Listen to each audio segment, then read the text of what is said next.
the summer of 2003, events in the northeastern United States involving a strange, human-like creature sparked brief local media interest before an apparent blackout was enacted. Little or no information was left intact, as most online and written accounts of the creature were mysteriously destroyed.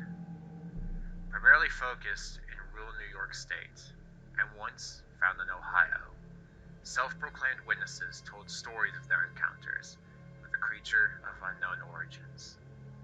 Emotions ranged from extremely traumatic levels of fright and discomfort to an almost childlike sense of playfulness and curiosity. While their published versions are no longer on record, the memories remained powerful. Several of the involved parties began looking for answers later that year. In early 2006, the collaboration had accumulated nearly 24 documents dating between the 12th century and present day, spanning 4 separate continents. In almost all cases, the stories were identical. I've been in contact with a member of this group and was able to get some excerpts from their upcoming book.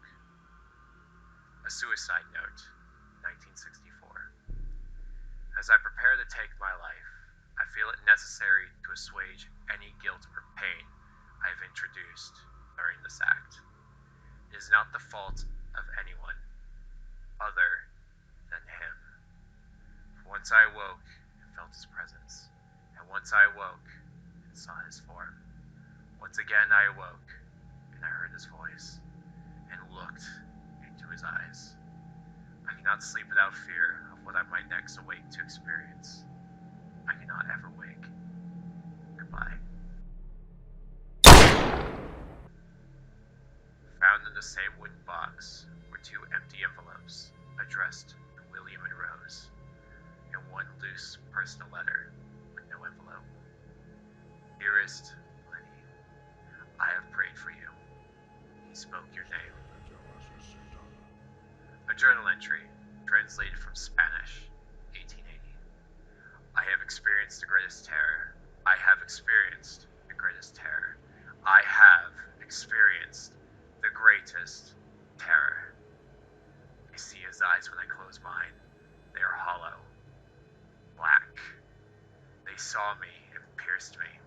His wet hand, I will not sleep. His voice, the rest is unintelligible. A Mariner's Log, 1961. He came to me in my sleep. From the foot of my bed, I felt a sensation. He took everything. We must return to England. We shall not return here again, at the request of the Rake. From a witness, 2006. 3 years ago, I had just returned from a trip from Niagara Falls with my family for the 4th of July. We were all very exhausted after a long day of driving, so my husband and I put the kids right to bed and called it a night. About 4 a.m., I woke up thinking my husband had gotten up to use the restroom. I used the moment to steal back the sheets, only to wake him in the process. I apologized and told him I thought he got out of bed. When he turned to face me, he gasped and pulled his feet from the end of the bed so quickly his knees almost knocked me out of the bed. He then grabbed me and said nothing. After adjusting to the dark for half a second, I was able to see what caused the strange reaction. At the foot of the bed, sitting and facing away from us, there was what appeared to be a naked man, or a large, hairless dog of some sort. Its body position was disturbing and unnatural, as if it had just been hit by a car or something. For some reason, I was not instantly frightened by it, more concerned about its condition.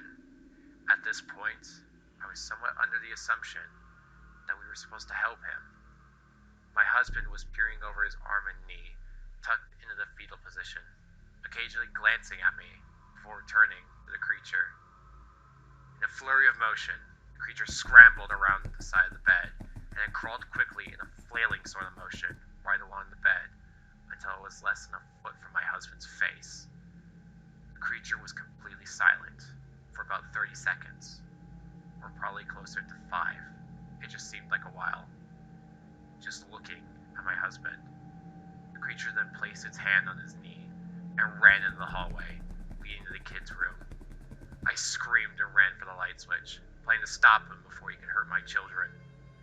When I got to the hallway, the light from the bedroom was enough to see it crouching and hunched over about 20 feet away. He turned around and looked directly at me, covered in blood. I flipped a switch on the wall and saw my daughter Clara. The creature ran down the stairs while my husband and I rushed to help our daughter. She was very badly injured and spoke only once more in her short life. She said, "He is the Rake." My husband drove his car to a lake that night while rushing our daughter to the hospital. Neither survived. Being a small town, news got around quickly. Police were helpful at first, and local newspaper took a lot of interest as well. However, the story was never published, and the local television news never followed up either. For several months, my son Justin and I stayed in a hotel near my parents' house. After we decided to return home, I began looking for answers myself. I eventually located a man in the next town over who had a similar story.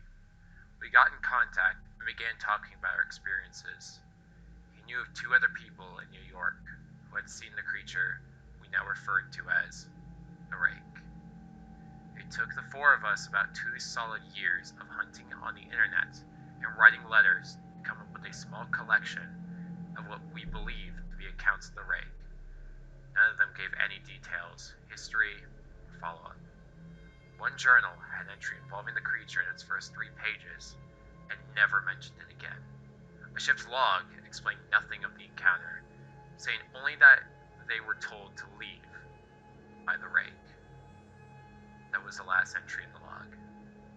There were, however, many instances where the creature's visit was one of a series of visits with the same person.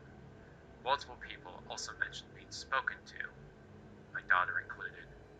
This led us to wonder if the Rake had visited any of us before our last encounter. I set up a digital recorder near my bed and left it running all night, every night, for 2 weeks. I would tediously scan through the sounds of me rolling around in my bed each day when I woke up. By the end of the 2nd week, I was quite used to the occasional sound of sleep while blurring through the recordings at 8 times the normal speed. This still took almost an hour every day. On the first day of the 3rd week, I thought I heard something different. What I found was a shrill voice. It was the Rake. I can't listen to it long enough to even begin to transcribe it. I haven't let anyone listen to it yet.